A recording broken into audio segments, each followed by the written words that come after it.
week and I said, hey, this is the most dangerous team. Like I made the case that the Packers were going to be better than we looked. And you're I like, I think still it was going to did be like that.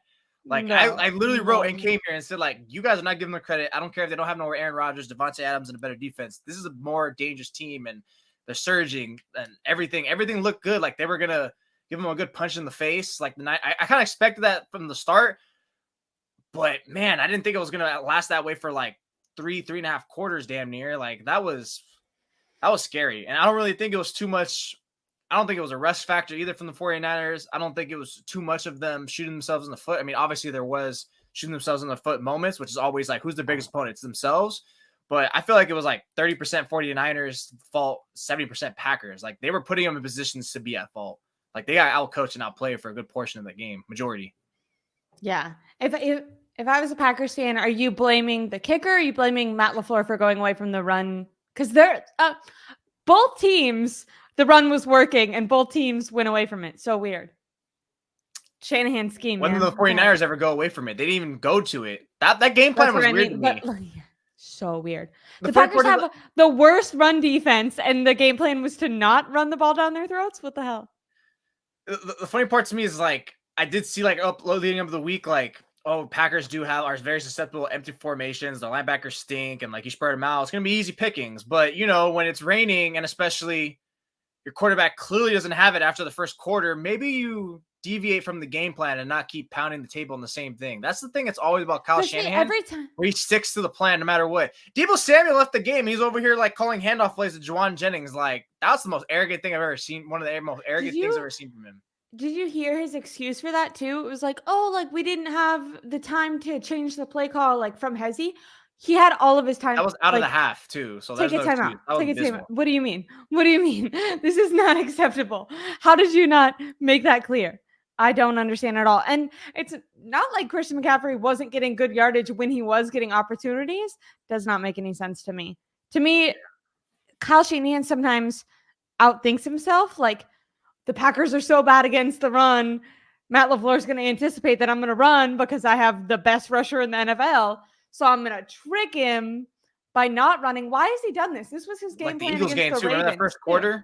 Remember that first quarter? It was just like attack. And it's like, it kind of felt like, okay, we're going to deviate. And then even the Ravens game, like his game planning against like these opponents in like these high pressure games, the Eagles was a high pressure game relative Ravens.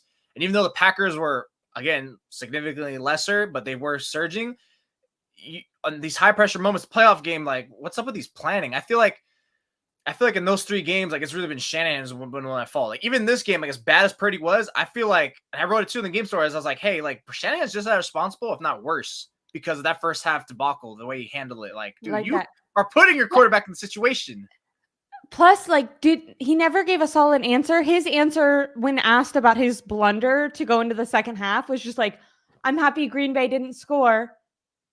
He had over a minute and all 3 touchdowns, wasted so much time and got 5 yards and then didn't even. First of all, you should go for it. Like, why are you playing scared? Why aren't you going for the touchdown? It would be better to get a touchdown and also, like, don't you trust your defense? Isn't that your whole thing? Is that this is like supposed to be a defensive team? So you don't. It would be way more intelligent to score, try to get a touchdown, and then potentially give Green Bay the opportunity to have the ball back versus trying to lap them. Which, by the way, I saw. I think it was Rob Stats Guerrera posted that has only worked in 3 games so far this year, where he's scored going into the half and then coming out. So that's his plan. That's why he said he held onto the ball and drained out the clock to not give Green Bay a chance because he wanted to be able to lap them.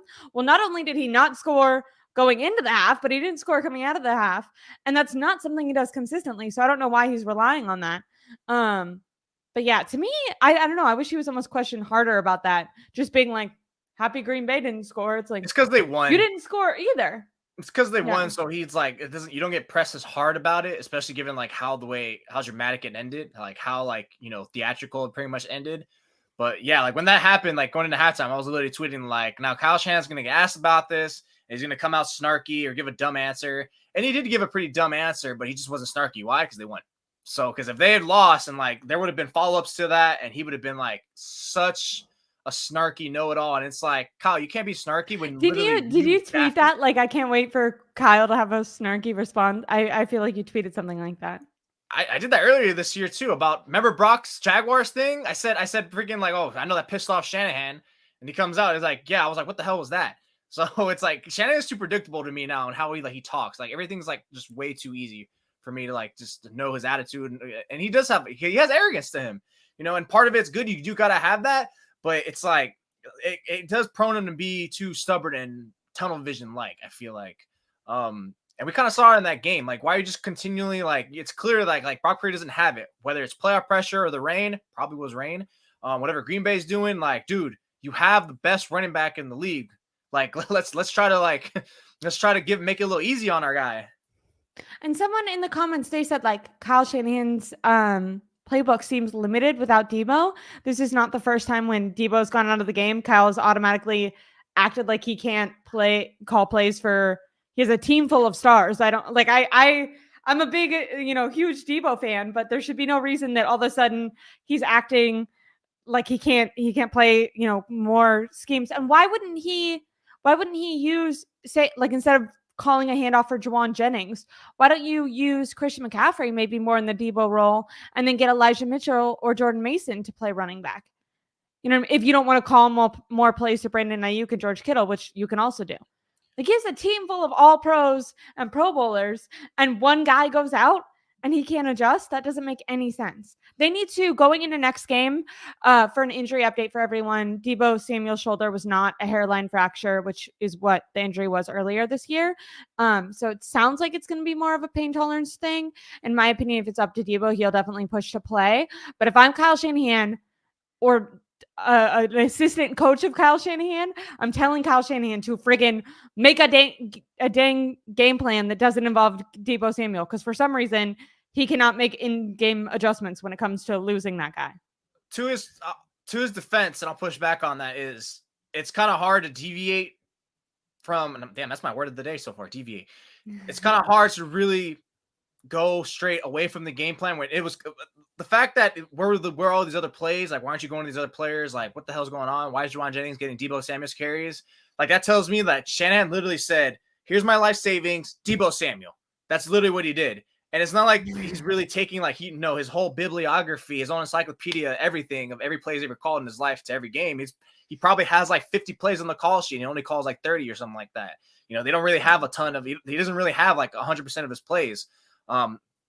So that one, he kind of, I'll give him some slack on that. It's like, yeah, it is tough, but that's kind of on you a little bit in a way. But can't you substitute, like, say you have a game plan for, and it looked earlier on in the Packers game, it looked like Debo was going to be a huge part of the game plan.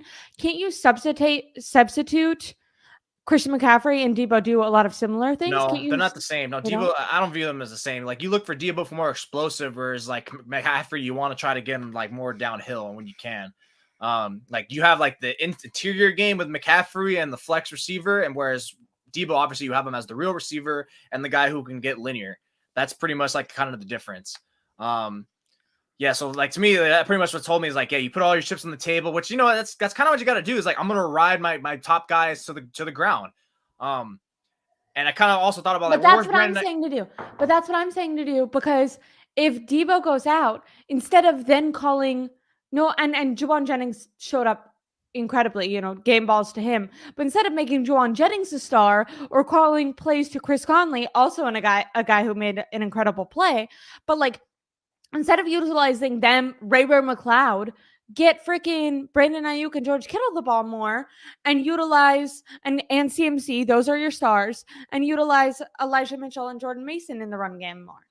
Because those other guys are all pass catchers. They can fill in for Debo. Similarly, maybe not as explosive, but to me, better than Ray McLeod can at this point.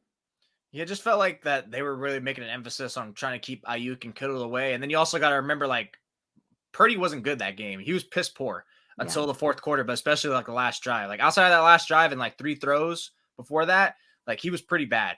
That was probably his worst game, even worse than the Ravens game, I feel, given what was at stake. And you're at home coming off rest and such.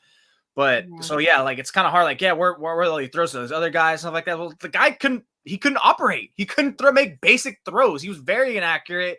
You're seeing, what was it, to John Throwing Jennings? Like John Jennings like doing a 9-yard curl route or something like that, and he just sails it over his head. It's like, what's wrong with this guy? Or to McCaffrey, Same throwing thing the to Kittle. Kittle. Wide, what, like 10 feet above his head. He missed them a lot of times. Now, also, like, I think he had a couple of drops that didn't really help him. And it's like, dude, if your guy's on the fritz today, you need to make sure you don't drop the ball. Like, a single drop ball is like very detrimental. You're like, there's not a lot of good one of those. So when they come, you need to get I know Kittle had one. I think someone else had one, but whatever. Drops weren't really a factor. It really was ultimately like, if they lose that game, that last Kittle drop, that would be a big deal if they would have. Yeah, that would have been terrible. But you know, that's he didn't have it, and he was, like I said, he pissed poor. He was a big reason why the offense was inefficient. But so was Kyle Shanahan. Like, look, if your guys is clearly not having it, why are you continuing just to keep going down the well? Like, you're over here trying to fetch water when it's dried up.